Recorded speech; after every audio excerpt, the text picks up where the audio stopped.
새날을 여는 새벽 말씀 나눔입니다. 부르심을 받은 사람들이라는 제목으로 고린도전서 말씀을 나누고 있습니다. 오늘은 그 두 번째 시간입니다. 오늘 함께 나눌 말씀은 고린도전서 1장 1절로부터 3절 말씀입니다. 하나님의 뜻을 따라 그리스도 예수의 사도로 부르심을 받은 바울과 형제 소스데네는 고린도에 있는 하나님의 교회 곧 그리스도 예수 안에서 거룩하여지고 성도라 부르심을 받은 자들과 또 각 처에서 우리의 주 곧 그들과 우리의 주 되신 예수 그리스도의 이름을 부르는 모든 자들에게 하나님 우리 아버지와 주 예수 그리스도로부터 은혜와 평강이 있기를 원하노라. 오늘 우리가 함께 살펴볼 말씀은 고린도전서 1장 1절로부터 3절입니다. 하나님의 뜻으로 말미암아 그리스도 예수의 사도로 부르심을 받은 바울과 형제 소스데네는 고린도에 있는 하나님의 교회 곧 그리스도 예수 안에서 거룩하여지고 성도라 부르심을 받은 자들과 또 각 처에서 우리 주 곧 그들과 우리의 주 되신 예수 그리스도의 이름을 부르는 모든 자들에게 하나님 우리 아버지와 주 예수 그리스도로부터 은혜와 평강이 있기를 원하노라. 여러분들은 편지를 받으면 보통 어떤 부분부터 읽으십니까? 대부분 인사말 그냥 대충 넘기고 본문부터 이렇게 읽어가진 않으십니까? 저는 대충 그렇게 읽는 편이긴 합니다. 그런데 오늘 우리는 이 바울의 짧은 인사말 속에 숨겨진 이 보석 같은 진리를 우리가 함께 찾아보려고 합니다. 바울은 자기를 어떻게 소개하고 있는지 우리 한번 살펴보기를 원하는데요. 바울은 하나님의 뜻으로 말미암아 그리스도 예수의 사도로 부르심을 받은 바울이라고 자신을 소개하며 말씀을 시작합니다. 여기에 대한 이야기들은 어제 말씀을 통해 우리가 함께 나누었습니다. 하지만 짧게 한 번 더 말씀을 나누고 넘어가도록 하겠습니다. 하나님의 뜻으로 말미암아 그리스도 예수의 사도로 부르심을 받은 바울, 여기에서 바울은 자신이 사도된 이유를 설명하고 있는데요. 바울은 뭐라고 말하냐면 내가 예루살렘에서 최고 학자 밑에서 공부했다 혹은 내가 열심히 노력해서 사도가 되었다라고 말하지 않고 오직 하나님의 뜻과 부르심 때문에 내가 사도가 되었다라고 말하고 있습니다. 여러분, 이건 바울이 워낙 겸손한 사람이라서 이렇게 표현한 게 아닙니다. 바울의 모든 편지를 읽어보시면 어디에서도 바울 자신이 내가 이런 자격이 있다, 또 내가 이런 노력들을 통해서 사도가 되었다라고 말한 적이 없음을 발견하게 됩니다. 왜 그럴까? 바울은 자신의 사도됨이 전적으로 하나님의 선택하심과 은혜 때문이라는 것을 분명히 알고 있었기 때문이라는 겁니다. 그리고 이게 복음의 핵심입니다. 여러분, 우리가 하나님의 자녀가 되고 성도가 되는 건 우리가 착해서 우리가 열심히 신앙생활을 해서가 아닙니다. 전적으로 하나님의 은혜로 말미암아 우리에게 일어난 일입니다. 에베소서를 보시면 바울은 이런 고백을 합니다. 너희는 그 은혜에 의하여 믿음으로 말미암아 구원을 받았으니 이것은 너희에게 난 것이 아니요 하나님의 선물이라. 행위에서 난 것이 아니니 이는 누구든지 자랑하지 못하게 함이라. 여러분, 우리의 구원은 하나님의 선물입니다. 우리가 노력해서 얻은 것이 아닙니다. 만약 우리가 각자의 행위나 노력으로 말미암아 구원을 얻었다면 어쩌면 우리가 그 구원을 유지하는 자격 때문에 우리는 늘 불안해할 수 있습니다. 내가 충분히 신앙생활을 잘하고 있는가? 내가 정말 구원을 받을 만한 선한 일을 했는가? 이런 질문들로 어쩌면 밤잠을 설치며 살아갈지도 모릅니다. 하지만 우리의 구원이 하나님의 은혜와 부르심에 근거한다면 우리는 그 사랑 안에서 평안할 수 있게 되는 겁니다. 이게 얼마나 큰 축복인지 저는 여러분들이 꼭 깨닫게 되시길 소망합니다. 그러면서 바울은 이제 형제 소스데네와 더불어 고린도 교회의 안부를 전합니다. 저는 바울이 쓰는 이 형제라는 단어가 갖는 의미를 우리가 한번 생각해 보길 원합니다. 바울과 소스데네는 여러분 피를 나눈 형제가 아닙니다. 가족이 아니라는 겁니다. 그럼에도 바울은 소스데네를 형제라고 부릅니다.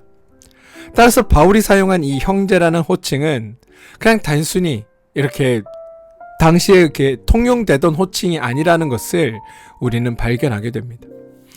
이는 둘이 같은 하나님을 아버지로 모시게 되었다는 영적인 현실을 나타내는 표현입니다. 예수 그리스도를 통해 하나님을 아버지라 부를 수 있게 된 모든 신자는 하나님의 가족이 되었습니다. 따라서 서로는 형제 자매가 되는 겁니다. 그리스도 안에서 우리는 모두 한 몸을 이루고 있으며 동일하게 하나님의 부르심을 받은 자들이라는 겁니다. 바울은 구원이 우리의 공로나 지위가 아니라 오직 하나님의 은혜에 기초한다라는 이 복음의 핵심을 깊이 이해했습니다. 그래서 바울 자신이 하나님의 뜻으로 부름받았듯이 소스데네도 동일하게 하나님의 부르심을 받은 성도다라는 것을 이야기하고 있는 겁니다. 바울은 우리가 모두 한 하나님 안에서 난 형제 자매라는 것을 우리에게 알려줍니다. 그리고 이게 복음이 가져온 아름다운 진리이기도 한 겁니다. 여러분, 세상에서는 학벌, 지위, 재산, 외모 이런 것과 같은 많은 것들로 우리를 구분하고 평가합니다. 그리고 이런 기준들이 때로는 교회 안에 들어와 우리 안에도 동일하게 작동할 때들이 있습니다. 하지만 하나님 앞에서 우리는 모두 동등하게 사랑받는 자녀입니다. 우리가 세상에서 아무리 보잘것없어 보이더라도 하나님 앞에서는 귀한 자녀이며 서로에게는 소중한 형제 자매라는 겁니다. 저는 이 사실을 우리가 잊지 않게 되길 소망합니다. 이제 바울이 고린도 교회를 어떻게 부르는지 한번 살펴봅시다. 고린도에 있는 하나님의 교회 곧 그리스도 예수 안에서 거룩하여지고 성도라 부르심을 받은 자들이라고 이야기합니다. 여기서 하나님의 교회라는 이 표현을 놓치면 안 됩니다. 이 표현은 교회가 누구의 것인지를 분명하게 말해줍니다. 여러분, 교회는 누구의 것입니까? 하나님의 것이다. 교회는 누가 세웠습니까? 하나님이 세우셨다. 그러면 교회의 책임은 누가 집니까? 하나님이 책임지신다. 여러분, 이 사실이 왜 중요할까요? 종종 우리는 교회를 우리의 교회라고 생각합니다. 마치 교회가 우리의 노력으로 세워지고 유지되고 있는 것처럼 우리는 여깁니다. 하지만 교회는 하나님이 주도적으로 세우신 곳입니다. 하나님이 성도들을 위해 마련한 곳이 교회입니다. 우리가 교회 가는 큰 착각 중에 하나, 우리가 하나님께 예배드리기 위해 만든 곳이 교회라고 생각하는데 그것이 아닙니다.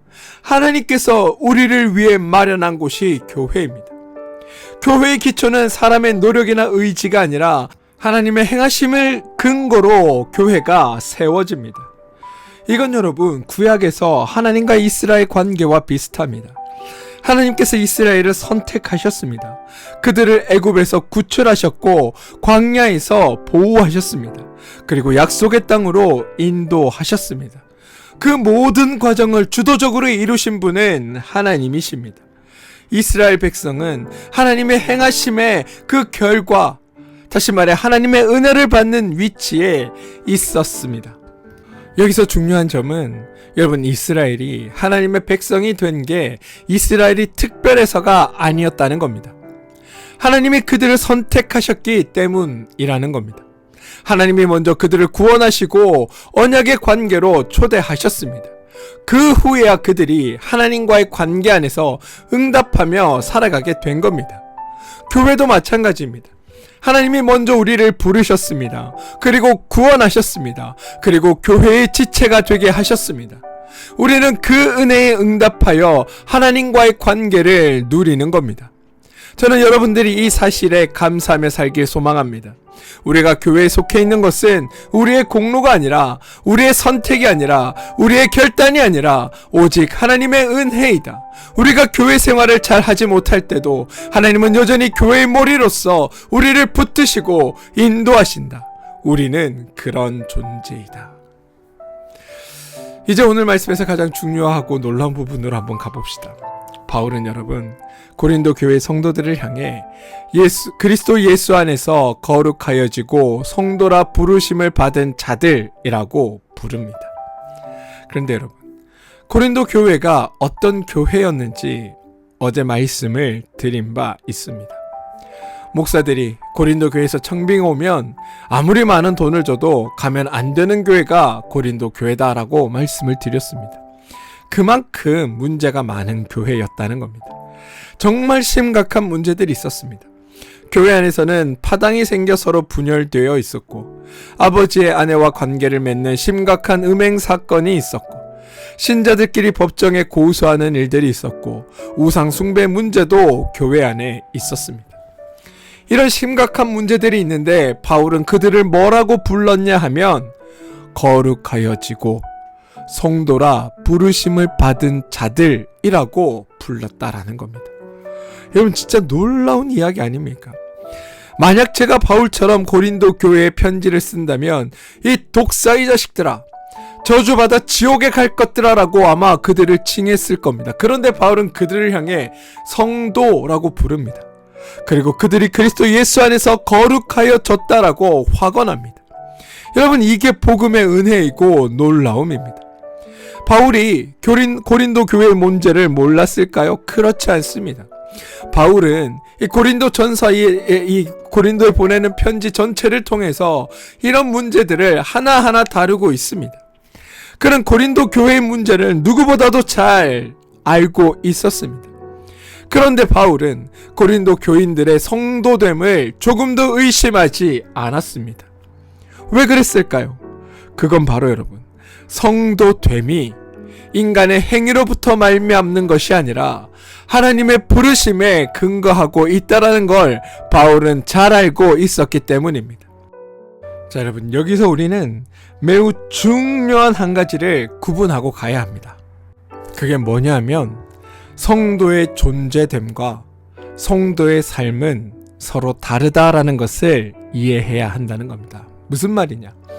성도의 존재됨은 내가 성도됨은 하나님으로 말미암아 이루어지는 겁니다. 하나님으로부터 주어지는 겁니다. 그런데 성도의 삶은 우리가 매일 선택하는 것이다 라는 겁니다. 쉽게 말해 내가 하나님의 자녀라는 사실은 변하지 않지만 내가 하나님의 자녀답게 사는지는 나의 선택에 달려 있다라는 겁니다. 예를 들면 이렇습니다. 우리에게 자녀가 있다고 할 때 그 아이가 아무리 큰 잘못을 저질러도 그 아이는 여전히 나의 자녀입니다.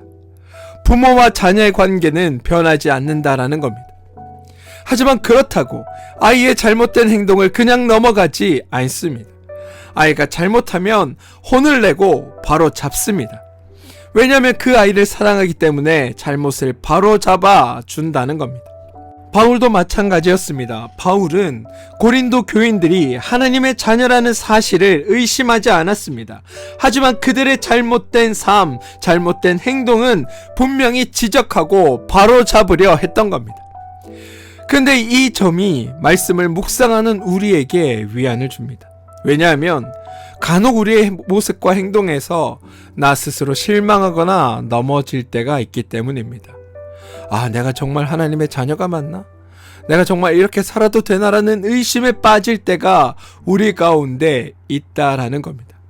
하지만 그럴 때마다 우리가 내가 하나님의 자녀인 것은 내가 하고 있는 행위 때문이 아니라 하나님의 부르심 때문이다라는 것을 기억할 수만 있다면 그것 때문에 나의 행동에 실망해서 좌절하고 넘어지는 것이 아니라 나의 나됨이 하나님의 은혜로 말미암는 것이라는 것을 발견하기 때문입니다. 그래서 우리에게 위안이 된다는 겁니다. 바울은 성도됨과 성도로서의 행동을 분리할 줄 알았습니다. 그들이 비록 잘못을 저질렀어도 그들의 성도됨을 인정했습니다. 하지만 그들의 행동의 잘못에 대해서는 단호하게 그들의 잘못됨을 지적하였습니다. 고린도 교회의 여러 문제들을 명확하게 지적하고 강하게 책망합니다.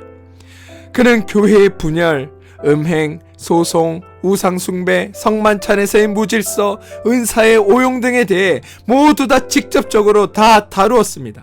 하지만 그는 이런 책망을 하면서도 너희는 신자가 아니다, 너희는 사단마귀의 자식이다, 너희는 다 지옥 갈 것들이다 라고 말하지 않았습니다. 대신 너희는 성도이므로 이렇게 행동하는 것은 성도답지 않다, 이런 행동은 합당하지 않다라는 방식으로 그들을 책망하고 나무랐습니다. 그러면서 편지 전체에 그들을 향해 너희들은 형제들이다 라고 부르며 그들의 성도됨을 확인해 주었습니다. 여러분, 이게 복음적인 책망의 방식입니다. 율법적 책망은 네가 이렇게 행동했으니 너는 하나님의 자녀가 아니다, 네가 이렇게 행동했으니 너는 저주를 받고 심판을 받을 것이다 라고 말합니다. 하지만 여러분, 복음적인 책망은 네가 하나님의 자녀이므로 이렇게 행동하는 것은 하나님의 자녀답지 못한 행동이다, 너는 하나님의 자녀인데 네가 이렇게 행하는 것은 네가 하나님의 자녀라는 너의 정체성에 맞지 않다라고 말합니다. 전자는, 율법적인 책망은 두려움과 정죄를 낳지만 복음적인 책망은 회복과 소망을 낳습니다. 저는 여러분들이 바울의 이런 점을 배우게 되길 소망합니다. 지혜롭게 책망하고 지혜롭게 행하여 비록 그들을 꾸짖지만, 그들의 잘못에 대해 책망을 하지만 그곳에서 희망과 소망이 드러나게 되길 소망합니다. 그게 하나님을 믿는 우리의 모습이어야 하는 겁니다. 처음으로 돌아가 바울이 자신을 어떻게 소개했는지 다시 한번 생각해 봅시다. 바울은 하나님의 뜻으로 말미암아 그리스도 예수의 사도로 부르심을 받은 바울이라고 말합니다. 이 표현에서 바울은 자신이 사도다라는 것보다 나의 사도직은 하나님의 뜻과 부르심에서 비롯되었다라는 것을 강조하고 있음을 우리는 볼 수 있습니다. 그는 단순히 사도 바울이 아니라 그리스도 예수의 사도라고 말함으로써 자신의 사도로서의 권위가 예수 그리스도로부터 온다는 점을 분명히 합니다. 바울의 이러한 자기소개 방식은 여러분, 그의 정체성의 핵심이 예수 그리스도와의 관계 속에 있다는 것을 우리한테 보여줍니다. 다시 말해 그는 자기 자신을 내세우는 것이 아니라 자신을 부르신 하나님과 자신을 보내신 예수 그리스도를 자신 앞에 드러내 보이고 있다는 겁니다. 세상은 여러분, 우리에게 독립적으로 살아가는 것이 중요하다고 말합니다. 너의 길을 가야 한다, 남의 그늘에서 벗어나야 한다, 너 스스로 독립심을 키워서 사회의 홀로선 자로서 살 수 있어야 한다라고 우리에게 말합니다. 하지만 우리 기독교의 관점은 다릅니다. 기독교에서 가장 귀한 것은 하나님과 연결되어 있다라는 겁니다. 이게 왜 이렇게 귀한 걸까요? 성경은 하나님의 모든 생명과 존재의 근원이며 모든 선하고 온전한 은사가 하나님께로부터 온다라고 말합니다. 우리가 하나님과 연결될 때 우리는 생명의 근원과 연결되는 것이고, 그래서 참된 생명을 얻게 되는 겁니다. 마치 포도나무 가지가 줄기에 붙어 있을 때만 생명을 유지하고 열매 맺을 수 있는 것처럼 우리도 하나님과 연결될 때 영적인 생명과 능력을 얻게 된다는 겁니다. 더 나아가 하나님과의 관계에서 우리는 종속되는 것이 아니라 오히려 하나님의 존귀함에 동참하게 됩니다. 성경은 우리가 하나님의 형상대로 지음을 받았으며 예수 그리스도를 통해 하나님의 자녀가 되었다라고 말합니다. 놀랍게도 베드로후서 1장 4절에서는 우리가 신의 성품에 참여한 자가 된다라고 말합니다. 여러분, 이건 우리가 하나님과 연결됨으로써 그분의 속성과 영광에 참여하게 됨을 의미합니다. 우리는 단순히 하나님을 섬기는 종이 아니라 하나님의 가족으로서 그분의 존귀함과 영광에 참여하는 특권을 받았다라는 겁니다. 이게 참된 자유입니다. 여러분, 세상이 말하는 자유는 내가 원하는 대로 할 수 있는 것이 자유라면, 성경이 말하는 참된 자유는 내가 하나님 안에서 참된 나로 살아갈 수 있는 것, 이게 참된 자유입니다. 하나님과 우리가 연결될 때 우리는 하나님께서 우리를 창조하신 그 본래의 목적대로 살게 되고, 이거야말로 참된 자유이자 기쁨이 된다는 겁니다. 저는 이 사실을 여러분들이 반드시 기억해 주시길 소망합니다. 우리가 하나님과의 관계에서 벗어나면 그것은 독립이 아니라 오히려 우리의 가치가 낮아지는 겁니다. 여러분, 기억하십시오. 우리의 최고의 가치, 우리의 최고의 축복은 하나님의 자녀로 불리는 것, 그리고 하나님의 백성으로 살아가는 것에 있다는 사실을 저는 여러분들이 잊지 않으시길 바랍니다. 사랑하는 성도 여러분, 말씀을 마무리하겠습니다. 오늘 말씀을 통해 우리는 세 가지 중요한 진리를 함께 나누었습니다. 뭐냐? 우리가 성도된 것은 우리의 노력이나 자격 때문이 아니라 하나님의 은혜와 부르심 때문이다. 교회는 하나님이 세우시고 하나님이 책임지시는 곳이며, 우리는 모두 하나님 안에서 동등한 형제 자매다. 그리고 우리의 가장 큰 가치는 예수 그리스도와 우리가 연결되고 연합되어 있다는 것을 깨닫는 것에 있다. 사랑하는 성도 여러분, 저는 우리가 이 진리를 깨닫고 우리를 부르시고 우리를 구원하시고 또 하나님의 교회로 모으시고 하나님과 더불어 우리 함께 깊이 교제하며 살아가게 하신 하나님의 은혜를 깨닫고 하나님의 자녀된 자로서 우리의 삶을 복되고 은혜 안에 감사하며 살아가는 그런 여러분들 되어주시길 주님의 이름으로 축원드립니다. 함께 기도하겠습니다. 주님, 우리가 하나님의 뜻과 부르심으로 성도가 되었음을 다시 한번 깨닫게 하심에 감사드립니다. 우리의 공로나 노력이 아닌 오직 하나님의 은혜로 우리를 구원하시고 하나님의 가족 삼아 주심에 또한 감사드립니다.